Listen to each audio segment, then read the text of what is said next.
Hello, everybody. This is Joseph P. Farrell with news and views from the Nefarium on Thursday, January 28th, 2016. 30 years ago today, the Challenger disaster, folks.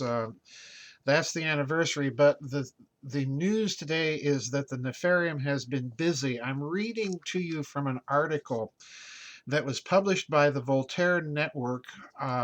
Dateline is 18th of January 2016.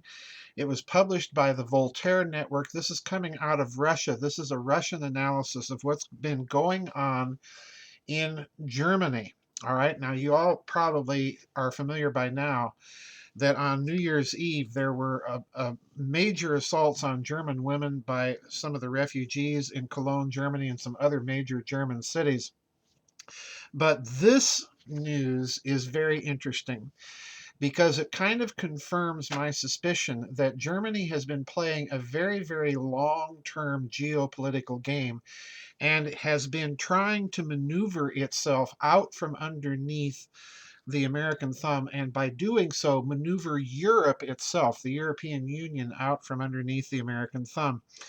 This is an article titled Who is Hunting Angela Merkel? It's by a Russian author by the name of Andrei Fomin. All right.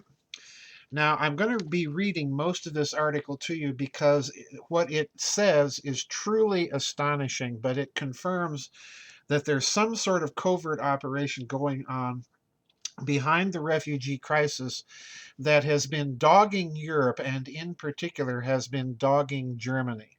Listen carefully. Quote, last September, we published an outline of the analysis produced by the Russian investigator Vladimir Shalak on the hidden aspects of the Twitter based campaign to lure Middle Eastern refugees into Germany. Having studied 19,000 refugee related original tweets, Shalak claimed that the great exodus to continental Europe was artificially arranged by non European actors. The latest wave of migrant caused violence in the number of European cities on New Year's Eve sparked another intense anti Merkel campaign in German and European social media and yielded additional data for Shalak's in depth research. What's the background to all of this? Now, this is where the analysis gets very interesting because listen carefully. It confirms my idea basically that over the last 2 years, particularly last year, we saw Germany playing its usual geopolitical diplomatic role, playing the East and the West off against each other. But I've been maintaining all along that Merkel has been somehow managing to mouth obedience to Washington, but when push comes to shove, has been cutting the deals basically with Russia and the East. Now, listen to this following analysis very carefully.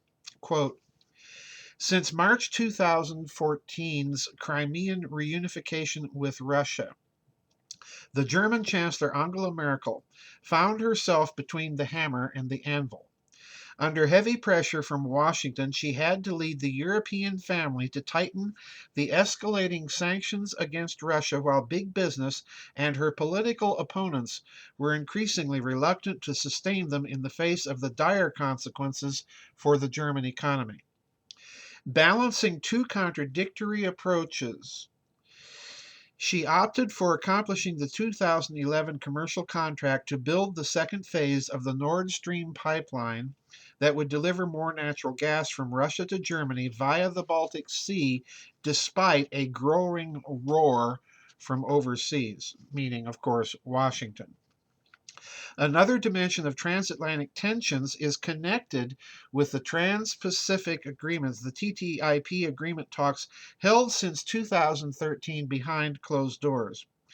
A solid propaganda fog around these talks can hardly conceal the fact that the main issue where the swords are crossed is the status of American private arbitration courts within the European legal system.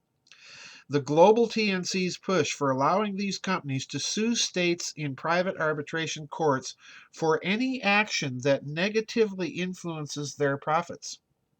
In practical terms, that means a total loss of sovereignty of the European states, as the private arbitration courts will then be able to dictate to the nation states the customs duties directly influencing the profits, of course, the sanitary and phytosanitary norms, and the EU will have to lift its strict barriers to GMO and beef hormone products, financial and investment rules for European banks, and even subsidies.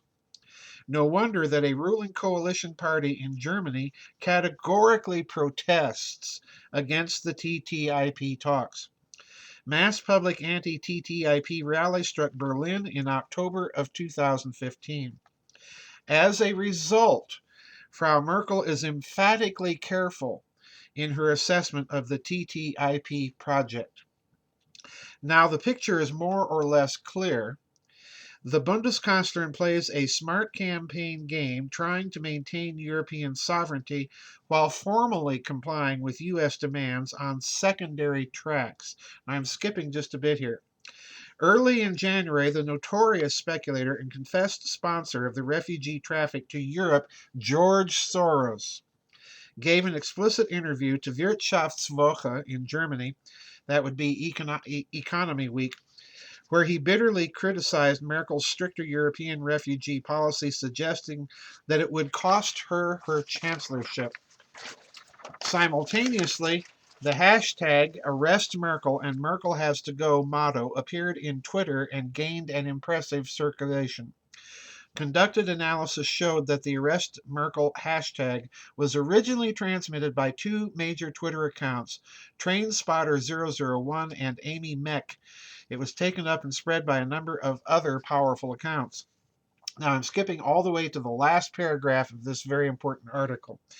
The presented evidence clearly demonstrates that the whole refugee combination was arranged by U.S. based agents to frame up Chancellor Merkel and warn her against the defiance and independent stand for European sovereignty. Quite noteworthy is that the seemingly polar opposite platforms, ultra-liberal of George Soros and far-right of vague U.S.-located Twitter bots, are eventually pursuing the same political goal: to oust the German leader from her office and impose the TTIP on Europe. Now, I have to tell you, folks, that this is one of the most penetrating and I think correct and astute analyses of the current geopolitical situation in Europe and the current struggles between Moscow, Berlin, and Washington that we've seen in a long time. And I'm going to suggest to you that Germany is again going to be the key country to watch in Europe.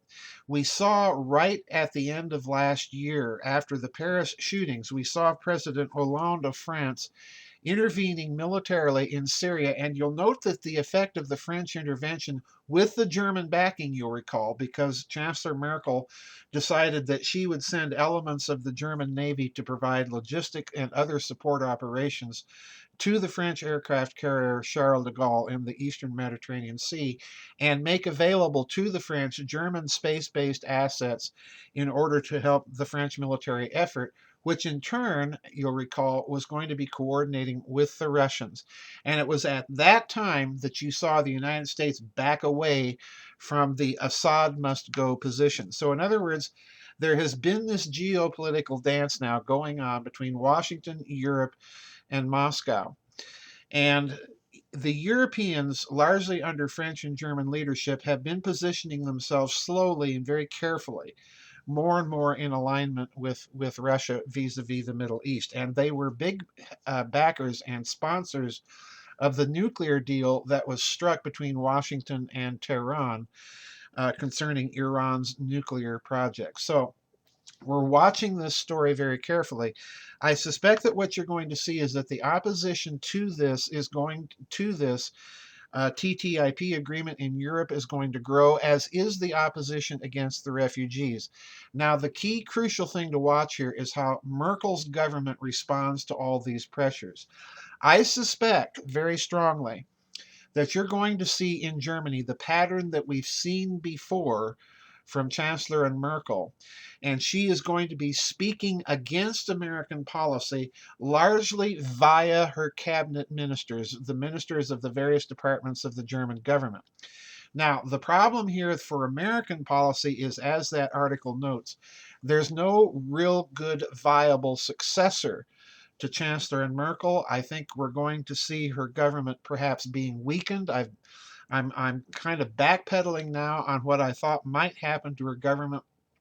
This news, once it hits Germany, and I have no doubt that it is going to hit Germany, this news is going to galvanize German opposition, not only against the refugees, but it's also going to galvanize German opposition to surrendering more and more European sovereignty to the United States.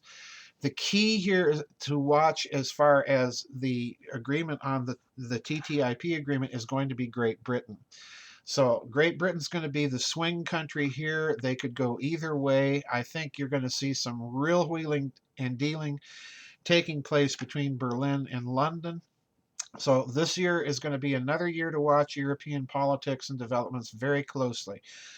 So I'm going to put up the link to that article. It's a very, very important article. I want to thank all of you that shared it because this is a crucial story and it's going to continue on into this year. And I think we're going to see some interesting developments.